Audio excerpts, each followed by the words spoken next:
बिस्मिल्लाहिर्रहमानिर्रहीम। मैं हूं कमल और आज आप देख रहे हैं किचन विद कमल। तो आज मैं अपने किचन में बना रही हूँ भरे हुए मसाले वाले जो है करेले। तो सबसे पहले मैंने 1 किलो करेले मंगवाए हैं लिए हैं और 1 किलो करेले जो है मुझे दरमियाने साइज़ के हैं, बहुत छोटे भी नहीं है बहुत बड़े भी नहीं है। तो सबसे पहले हम इनको जो है कुट लेंगे और थोड़ा हल्का हल्का सा इस्तेमाल कर लेंगे उसको। इनको थोड़ा छीलेंगे। छीलना आपने इस तरह करके उसको हल्का हल्का छील के बीच से हल्का सा कट लगाना। कट लगा के हमने इनके अंदर से जो बीज हैं वो सेपरेट कर लेने हैं। तो क्योंकि जो हम कीमे वाले करेले सभी खाते हैं, तो आज हम बनाएंगे मसाला इसमें हम सब्ज़ मसाला भरेंगे। जो प्याज़ों का मसाला होता है ना, वो भर के आज हम बनाएंगे। तो हम इस तरह करके तो हम एक एक जो है करेला उसके अंदर से बीज जो है वो सेपरेट कर लेंगे। हमने इसको ज़्यादा नहीं खोलना क्योंकि फिर जो है वो फट जाएगा हमारा जो करेला है। तो हमने इस तरह करके तो हमने सारे जो करेले हैं उनको इस तरह छील लेना है। छील के हमने इनको 15 से 20 मिनट के लिए नमक लगा के तो इनको रख देना है। तो मैं जल्दी से सारे जो करेले हैं वो इस तरह छील लेती हूँ। छील के निकाल के तो फिर जब नमक लगाऊंगी तो कैसे नमक लगा के रखना है वो भी मैं आपको बताती हूँ। तो यहाँ पे जो है हमने जो है बिल्कुल ये देखें, इसकी सरफेस नहीं खत्म करनी है आपने। मैंने इसकी जो सरफेस है वो वैसे की वैसे थोड़ा थोड़ा ऊपर से जैसे खुरचती है ना कोई चीज़, तो वो सिर्फ तो मैंने नमक लेके तो ये सारा ऐसे करके इसके ऊपर हमने जो है मल देना है। ठीक है, इस तरह लगाना है हमने। इस तरह लगाएंगे। इसके अंदर भी इसी तरह नमक उठा के थोड़ा सा ये देखें मैंने इतना सा कट लगाया इसके अंदर, ये आप देख सकते हैं ये कट लगाया मैंने। तो इतना सा नमक लेके आपने तो हैंड की मदद से इसके अंदर लगाना है। इसी तरह हम एक एक करके सारे एक एक करके के ऊपर नमक लगा देंगे क्योंकि मेरे हाथ ऑलरेडी लगा हुआ था नमक। तो मैंने इसके ऊपर सारी चीज़ें मल दी है। अब अंदर भी मैं इसी तरह इससे जो है कड़वाहट जो है ना करेलों की वो कम हो जाती है। तो दूसरी बात, मैं इनको डीप फ्राई नहीं करूँगी। मैं इनको थोड़े से ऑयल में, हल्का सा जो ऑयल है उसमें फ्राई करूँगी क्योंकि डीप फ्राई करें तो वो सारे का सारा ऑयल जो है ना वो करेलों के अंदर चला जाता है। तो उससे जो करेले हैं ना वो ऑयली हो जाते हैं, तो वो ज़्यादा ऑयल वाला जो खाना है वो सेहत के लिए अच्छा नहीं होता। तो इसलिए हम जो है इस तरह करके इसके अंदर जो है नमक फिल करके उसको मल के हम 10 से 15 मिनट के लिए रखते हैं। अगर गर्मी वैसे ही है तो ये जल्दी, अगर सर्दियों के मौसम में, क्योंकि ये हम सर्दियों के मौसम में भी करेले मिल जाते हैं आजकल, तो वहाँ तब अगर दिल करे खाने का तो आप क्या है नमक लगा के तो इसको थोड़ी देर धूप में भी रख सकते हैं। इसकी सरफेस जो है वो क्योंकि इसका सारा टेस्ट भी जो है वो सरफेस का आता है। ये एक आदमी जो करेला था उसके ऊपर से इसकी सरफेस उतर गई थी मेरे से। ये देखें, ये देख सकते हैं यहाँ से सरफेस कम हो गई थी, लेकिन ये देखें इसकी जो सरफेस है ना ये नहीं आपने फिनिश करनी ऊपर से। इसी का तो सारा टेस्ट है। एक आधा करेला थोड़ा सा बड़ा आ गया था तो है कोई, क्योंकि बड़ा करेला इसलिए हम बड़े करेले इसलिए नहीं लेते क्योंकि वो गलने में ज़्यादा टाइम लगाते हैं। हमने इनको कम ऑयल में पकाना होता है तो वो फिर ज़्यादा देर रखना पड़ता है, तो तब तक बाकी जो है वो जल जाते हैं। तो ज़्यादा टाइम लेते हैं बड़े करेले जो है गलने में। तो इसलिए चले इस तरह से मैंने आपको ये 3-4 करेलों को मैंने नमक लगाना सिखाया। इसका आपने नमक लगा के इनको 10 मिनट के लिए रखना है। इस तरह बाकी सबको भी करती हूँ। तो फिर उसके बाद जो है हम इसकी मसाला रेडी करेंगे। तो यहाँ पे मैंने ये सारे करेलों को जो है नमक लगा दिया है। अब मैंने इसके नीचे ये पैलेट रख दिया। पैलेट रखने के बाद मैंने इस तरह 10-15 मिनट के लिए छोड़ दिया है। अब जब इनमें से पानी निकल जाएगा फिर हमने इनको वॉश करके तो अच्छे से निचोड़ के तो फिर हमने इसको जो है, तो अब हमें करेलों के लिए जिस मसाले की जरूरत है उसमें हम क्या क्या डालेंगे। हमने एक गट्ठी लहसन, जो देसी लहसन है, ये देखिए ये छोटा होता है, ठीक है, बारीक सा होता है। ये हमने देसी लहसन की एक गट्ठी छील ली है। उसके साथ में हमने जो अदरक के 2 टुकड़े ले लिए क्योंकि मेरे पास अदरक पैसे नहीं थी, मैंने फ्रीज़ की हुई थी, तो मैंने ये 2 पीस इसके ले लिए हैं। तो ये 10 मिनट तक ये भी मेल्ट हो जाएगी। तो उसके साथ मैंने ये 3 दरमियाने साइज़ के प्याज ले लिए। इनको हमने बारीक बारीक, जैसे हम चावल में पकाते हैं तो हम उसमें डालते हैं ना बारीक बारीक, हांडी में डालने के लिए काटते हैं, तो हमने इनको ज़्यादा बारीक बारीक काटना है। उसके अलावा हमने साथ में जो है 2 टमाटर ले लेने हैं। 2 टमाटर हैं, उसके साथ सूखा धनिया हम ऐड करेंगे, उसके साथ अनारदाना ऐड करेंगे। अगर आपके पास आम की कैरी है, कच्चा आम जिसको बोलते हैं हम, कच्चा आम है तो आप उसके अंदर कच्चा आम भी जो है वो मैश करके मतलब इसके अंदर कूट के तो डाल सकते हैं उसके अंदर। अगर वो नहीं है तो उसकी जगह आप जो है अनारदाना यूज़ करें। तो मैं ये सारे इंग्रीडियंट्स जो हैं वो मैं छीलूँगी पहले। इनको छीलने के बाद फिर मैंने इसी के अंदर जो है कूटना है बारीक बारीक, जो है इनको दरदरा सा कर लेना है। मतलब लहसुन का हमने पेस्ट बना लेना है, इनको हमने बारीक बारीक चॉप करना है, इनको हमने बारीक बारीक काट लेना है। ठीक है, सिर्फ इन 2 चीज़ों को हमने कूटा है। उसके अलावा हमने सूखा धनिया और उसके अलावा अनारदाना जो है वो भी कूट लेना है इसी के अंदर, क्योंकि हम अगर इनको चॉप करते हैं इन चीज़ों को तो चॉप करने से इन चीज़ों का टेस्ट नहीं आता। तो अगर आप चाहते हैं कि टेस्ट अच्छा आए करेलों का तो उसके लिए आपको खट्टा मीठा सा टेस्ट आएगा जब ये पकेंगे। तो ये जो है ना लहसुन आपने लाजमी इसका पेस्ट बनाना है, इसके अंदर चॉपर में चॉप नहीं करना आपने। तो यहाँ पे हमने सारा मसाला जो है वो रेडी कर लिया। इसमें हमने ये बारीक बारीक प्याज काट लिए हैं लंबे साइज़ में, ठीक है, बारीक बारीक दोनों जो टमाटर थे वो भी चॉप कर लिए हैं, अदरक को इधर रख लिया है। ये मसाला तो हमने एज इट इज़ इसके अंदर डालना है। तो ये जो मसाला है इस मसाले में हमने ये 2 सब्ज़ मिर्चें ली हैं, 1 चम्मच हमने 1 टेबल स्पून हमने अनारदाना लिया है, और ये गट्ठी जो है हमने देसी लहसुन की यूज़ की है। ये 1.5 टेबल स्पून हमने जो है वो सूखा धनिया लिया है। और उसके अलावा जो है ये जो आप देख रहे हैं ये लहसुन नहीं है, ये कच्चा आम है, ये आम की कैरी है, क्योंकि हमने आम की कैरी हमारे पास थी तो इसलिए हमने अनारदाना जो है वो 1 टेबल स्पून लिया। अगर ये हमारे पास नहीं है तो हम इसको 2 टेबल स्पून लेंगे। तो अब ये जो चीज़ें हैं हमारी, ये सारा मसाला हमने चॉप करना है इसके अंदर, इसके अंदर। तो चलिए अब हम इसको स्टार्ट करते हैं और उसके बाद हम कैसे हम इस मसाले को पकाएंगे वो शुरू करेंगे। तो यहाँ पे मैंने अपने सारे मसाले जो है वो बिल्कुल रेडी कर लिए हैं कूट के। तो जो है मैंने यहाँ पे अनारदाने को सेपरेट जो है इसको पीसा है, और उसके बाद जो है मैंने सूखे धनिया को पहले पीसा। पीसने के बाद मैंने उसके अंदर जो है कैरी थी, जो कच्चा आम था, मैंने उसको उसके अंदर ही डाल के कूटा, क्योंकि हमने इसको ज़्यादा इसलिए नहीं कूटते, ये थोड़ा स्लिपरी होता है तो ये जो है उछलना शुरू हो जाता है, कूदने लग जाता है। जैसे कि हम उसके ऊपर मारते हैं, हिट करते हैं उसको तो ये उछलने लग जाता है। तो इसलिए मैंने इसको सूखे धनिया के साथ जो है पीस लिया। उसके बाद मैंने इसको जो है लहसुन को और सब्ज़ मिर्च को इकट्ठे पीस लिया। तो चलिए अब हम स्टार्ट करते हैं इसको पकाना। तो यहाँ पे हम ये जो चम्मच है ये 1.5 हम डालेंगे, एक पूरा भर के और एक आधा डालेंगे इसके अंदर। उसके बाद इसके अंदर हम प्याज ऐड करेंगे। तो हमने ऑयल तो डाल दिया है, अब जो ऑयल थोड़ा सा गर्म हो रहा है तो साथ ही इसके अंदर हम प्याज ऐड करने हैं। तो अब हम प्याजों को जो है वो हल्का फ्राई करेंगे। खूब इनको फ्राई करना है, इनको पिंक नहीं करना है, इनको थोड़ा सा फ्राई करना है। तो जब तक प्याज फ्राई होते हैं तब तक मैं जो है अपने करेले वॉश कर लेती हूँ, क्योंकि उनको पानी भी तो निकालना है। तो इसलिए मैं करेलों को 15 मिनट हो चुके हैं, मैंने 15 मिनट के अंदर ही सारा मसाला रेडी किया। जब तक वो करेलों को नमक लगा कर रखा हुआ तब तक मसाला रेडी करती हूँ। इसके अंदर ऑयल हमने इसलिए ज़्यादा नहीं डाला, क्योंकि जब हमने इसकी क्लीन करनी है तो ऑयल जो है वो करेले के अंदर से बाहर आना शुरू हो जाता है। तो इसलिए हम जो है ऑयल का यूज़ जो है वो कम करेंगे मसाले के अंदर। तो ये अच्छे से फ्राई होंगे। तो ये देखें करेले मैंने अभी वॉश नहीं किए, तो ये देखें इसके अंदर उसने पानी छोड़ा हुआ है, ये देख सकते हैं आप। तो अब मैं इनको अच्छे से वॉश करूँगी। हमने इनको अच्छे से वॉश कर लिया है। वॉश करने के बाद हमने इनको इस तरह खड़ा किया। जब हम इनकी फिलिंग करने लगेंगे तो हम इसके अंदर इसको इस तरह पुश करेंगे, ऐसे दबाएंगे तो इसके नीचे से ये देखें पानी निकल रहा है। ये पानी बिल्कुल जो है हमने निचोड़ के इसके अंदर से निकाल लेना है।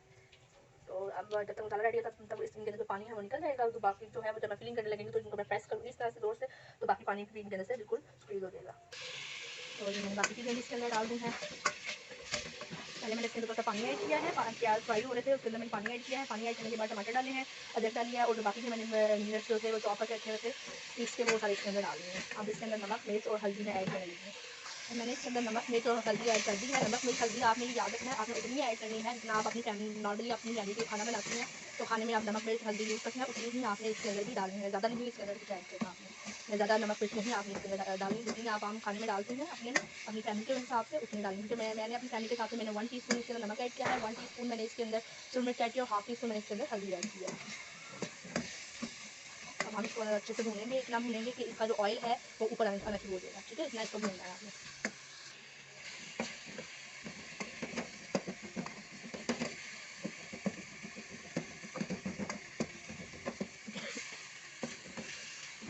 मेरा गला अभी तक ठीक नहीं हुआ, मेरा गला से बैठा हुआ है। तो मैं वीडियो भी बना के कर रही हूँ, तो मुझे इतनी कटिंग हो रही थी वीडियो। जब मसाला भुन जाएगा तो फिर हम ऑयल उसमें छोड़ना है, तो इसके अंदर थोड़ा सा धनिया डाल के तो हम अपनी आन जो है वो बंद कर देंगे। फिर मुझे खाना बनाते हुए जो किया गान हो गई थी, तो मैं साथ बेटे को कह रही थी उनको नमाज पढ़ के आओ। तो बाद हम कह मामा मेरे करेले पके हैं, मामा मेरे करेले पके हैं। मेरे बच्चे बहुत शौक से खाते हैं जो सब्ज़ी है। हालांकि नॉर्मली लोगों के बच्चे मैंने देखे हैं कि वो सब्ज़ी जो है वो इतनी शौक से नहीं खाते, वो मटन बीफ और वो चिकन जो है वो ज़्यादा खाते हैं शौक से, लेकिन मेरे बच्चे जो है वो सब्ज़ी वो शौक से खाते हैं, जो कि बच्चों के लिए बहुत, जो सब्ज़ी जो है वो बच्चों की सेहत के लिए बहुत ज़रूरी है। इसमें से पानी जो है वो कुछ हो चुका है, मैंने इसमें धनिया ऐड कर दिया है। ये देखें खड़े खड़े मसाले वाले मसाला जो है तो मसाला से खड़ा खड़ा रहेगा। ठीक है, आप चाहें तो फिंगर से इसको चेक भी कर सकते हैं। वाओ, तो ये तो इसका ऑयल जो है वो देख सकते हैं आप, ऑयल आना शुरू हो गया है। अब हम इसका फ्लेम ऑफ कर देंगे और इसको थोड़ा सा ठंडा होने के लिए रखेंगे। जब थोड़ा सा ये ठंडा हो जाएगा उसके बाद हम तेल के अंदर इसकी फिलिंग करेंगे। मैंने इसको चेक किया, क्योंकि मुझे चेक करते मुझे कपिंग शुरू हो गई थी, तो इसमें थोड़ा सा नमक कम था तो मैंने वो ऐड कर दिया है। अब इसका जो है ऑयल ऊपर आने लग गया है, क्योंकि ऑयल हमने बहुत ज़्यादा नहीं डाला था, इसलिए बहुत ज़्यादा आपको ऊपर नज़र नहीं आएगा ऑयल आता हुआ। तो इसलिए जो है हमारा मसाला बिल्कुल रेडी है। अब ये मैंने फ्लेम कर दिया है ऑफ। तो अब इसके बाद जो है हम इसको थोड़ी देर के 2 से 3 मिनट या 5 मिनट के लिए हम इसको ठंडा करेंगे। तो उसके बाद हम इसकी अब फिलिंग स्टार्ट करेंगे। तो यहाँ पे मैंने ये देखें, अब मैंने फिलिंग करनी है कि मेरा मसाला ठंडा हो रहा है, तो मैं इनको इस तरह दबाऊंगी, प्रेस करूँगी, बहुत ज़्यादा प्रेस नहीं करना कि वो टूट ही जाए। तो मैंने इसको प्रेस किया है, इससे पानी निकल गया। इसी तरह हमने इनको प्रेस करना है, तो इस सब में से पानी निकल जाएगा।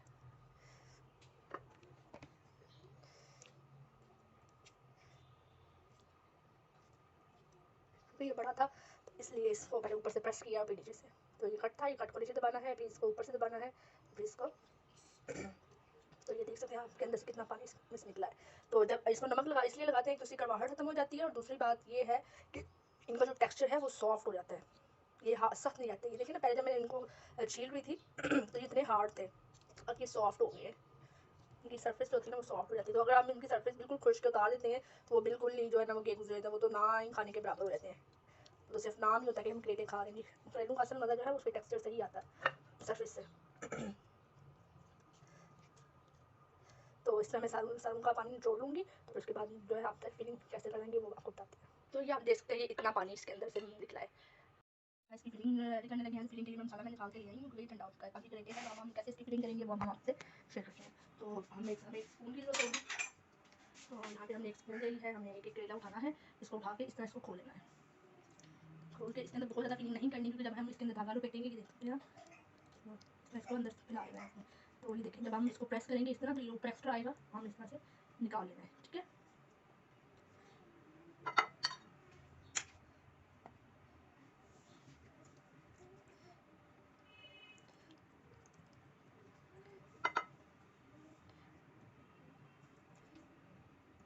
अगर आपको खड़ा मसाला नहीं पसंद तो आप इसको थोड़ी देर और भूनें, तो ये मसाला बिल्कुल जो है वो रेडी हो जाएगा, खड़ा मसाला नहीं रहेगा। ये देखिए, ये हम जो प्रेस करते हैं, जो ऊपर एक्स्ट्रा आता है उसको हम से रिमूव कर देते हैं। तो इसी तरह हमने सबकी फिलिंग करनी है। सबके अंदर तकरीबन हम ये 1 टेबल स्पून जो है ना हमारा, ये इसके अंदर मसाला जाता है क्योंकि उससे ज़्यादा अगर डालते हैं ना तो वो ऊपर से भी बाहर लग जाता है। तो हम सारे जो करेले फिलिंग करते हैं, उसके बाद इसको कैसे धागा उसके ऊपर रोल करेंगे वो भी आपको बता दें। इस तरह से देखिए, मैंने सारे करेलों की फिलिंग जो है वो मैंने कर ली है। तो अब मैं इसके ऊपर जो है धागा रोल करूँगी। और उसके अलावा देखिए, मेरा मटीरियल कुछ बच भी गया है। मैंने इतना बनाया था कि ताकि मेरे करेलों के अलावा भी, क्योंकि जो बच्चे हैं वो मसाला भी बहुत शौक से खाते हैं, तो इसलिए मेरा ये देखिए मसाला थोड़ा सा उसके अलावा बच भी गया। और सारी मैंने फिलिंग जो है वो अच्छे से कर दी है। तो अब हम फिलिंग कैसे करेंगे, मैंने करेलों के लिए स्पेशल एक रखी होती है। चलिए, समटाइम क्या होता है कि बच्चे जो है ना वो आगे पीछे कर देते हैं। ये मैंने मिडल में मैंने इसको रखना है, इस तरह, ये यहाँ पे, ये इधर एज पे, ऐसे एज पे मैंने इसको रखना है। इस पर फिंगर रखूँगी और इनको इस तरह रोल करूँगी। तो थोड़ा सा उसको टाइटली पुश करूँगी, टाइटली इसको रोल करूँगी, ताकि जो धागा हमने यहाँ पे रखा था वो भी इसके अंदर कवर रहे।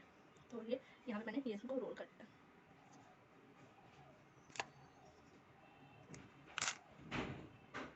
तो इसके अलावा भी दे देखें, जितना मसाला एक्स्ट्रा था वो ऊपर आ गया, हम इसको स्पून से उतार लेंगे वालेकुम अस्सलाम, और फिलिंग करके हम इसको सेपरेटली रखते जाएंगे।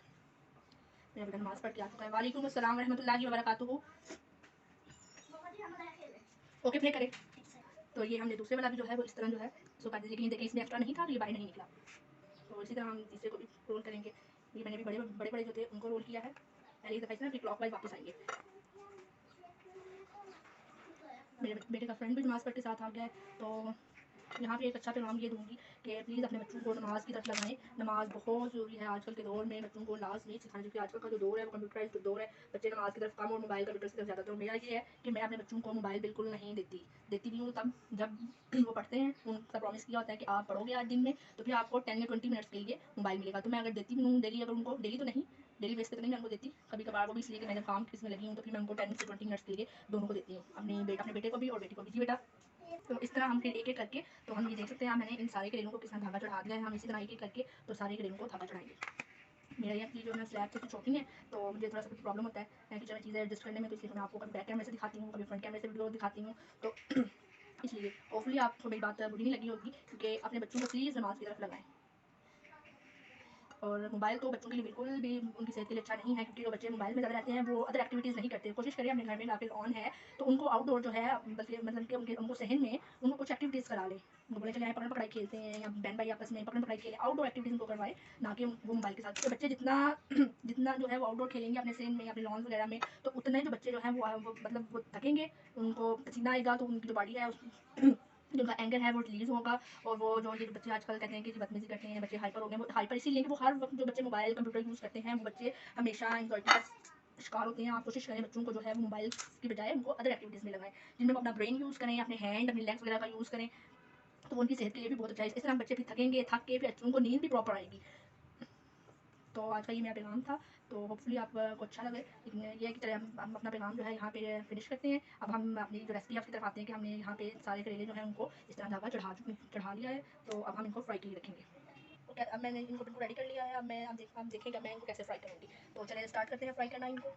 ये यहाँ पे ऑयल जो है वो कढ़ाई में डाल, ऑयल मैंने कितना लिया था, ये जो खाने का ये जो खाने वाला स्पून है ना, बिग स्पून, इसको मैंने मतलब ये एक भर के तो मैंने इसके अंदर ऑयल जो है वो ऐड किया है। अब ये ऑयल थोड़ा सा गर्म होगा, मैंने आँच जो है वो इतनी सी आपने रखनी है, तेज़ नहीं करनी वरना वो जल जाते हैं बल्कि आप अभी तो ऑयल गर्म करने के लिए मैंने आँच जो थी वो इतनी रखी हुई थी, आप इससे कम भी रख सकते हैं। जब हम इसके अंदर करेले डाल लेंगे तो फिर हमने इसकी आँच जो है वो कम करनी है। अब इसका ऑयल जो है वो गर्म हो गया है, अब हम इसके अंदर जो है वो करेले डालेंगे। तो यहाँ से यहाँ पे आप देखें इसका टेक्सचर कितना अच्छा आ रहा है। तो मैं अब देखिए करेला इसके अंदर डालूंगी तो कैसे रखना है, ये जहाँ पे हमने फिलिंग की थी ये साइड हमने ऊपर रखनी है। ये देखें, बिस्मिल्लाहिर्रहमानिर्रहीम।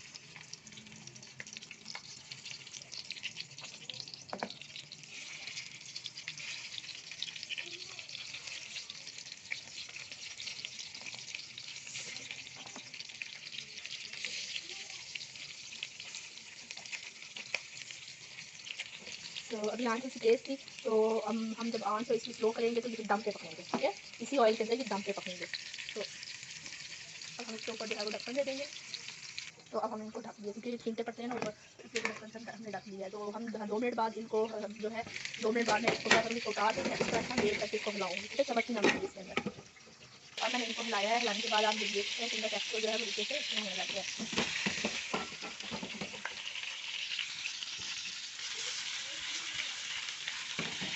या फिर इनको हिलाते इसलिए हैं कि नीचे ना लगे। तो देखिए मैंने 5 मिनट बाद फिर मैंने उनकी साइड चेंज की है। ये बीच में ऑयल भी है, पानी भी इसमें छोड़ा हुआ है, ये सारा पानी भी खुश्क हो जाएगा, ऑयल से फैलेगा।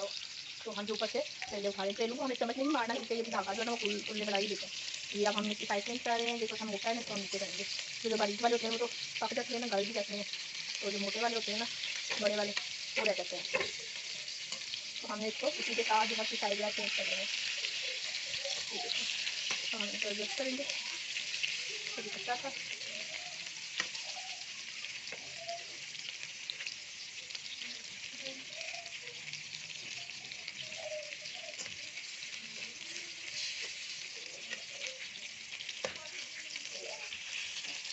तो इस तरह हमने इसकी साइड चेंज करनी है और फिर 5 मिनट बाद हम स्टार्ट इसको हिलाते, आपने ऐसे इसको साइड में मुँह पे हिलाना भी ताकि वो नीचे ना लगे। और फिर 2 से 3 मिनट बाद इसको चेक करके इसकी साइड चेंज करनी है आपने। ये सारी क्लीनिंग वगैरह कर ली है, मैंने चैक वगैरह साफ़ कर लिया क्योंकि मुझे जो गंद है ना वो अच्छा नहीं लगता, तो इसलिए मैं साथ-साथ ही सारा काम जो है वो निपटा लेती हूँ। जो करेले पके थे वो उनको मैंने ये साइड पे कर दिया, ये देखेंगे सारी साइडों से जो है वो पक गई है, ठीक है, ग्रीन नीले। और जो कच्चे थे अभी उनको मैंने नीचे कर दिया है, उनकी साइडें चेंज करके उनको मैंने मिडल में रख दिया। तो इसी तरह 15 से 20 मिनट के अंदर ही दम पे हल्की आँच पे ये पक जाते हैं। अब यहाँ पे मेरे करेले जो है वो बिल्कुल रेडी हो चुकी है पक के, ये गोल्डन से हो गए हैं। और अब मैंने क्या करना है, अब मैंने इनके ऊपर, अगर आपके पास दही है तो आप दही डाल दें पतला करके, अगर आपके पास लस्सी है तो आप लस्सी डाल दें। अब मेरे पास ना तो दही था और ना ही लस्सी थी, तो मेरे पास चटनी पड़ी हुई थी। मैंने सुबह नाश्ते में बच्चों ने चटनी नहीं दी थी, तो मैंने चटनी के अंदर थोड़ा सा पानी ऐड कर लिया। चटनी दही की चटनी थी, कैसा सिर्फ इसके अंदर धनिया ऐड किया हुआ था और नमक ऐड किया हुआ था, समझ मिर्च थी। तो मैं इस चटनी को मैंने पतला कर लिया लस्सी की तरह। अब लस्सी चटनी को मैं जो है इसके ऊपर डालूंगी, देखिए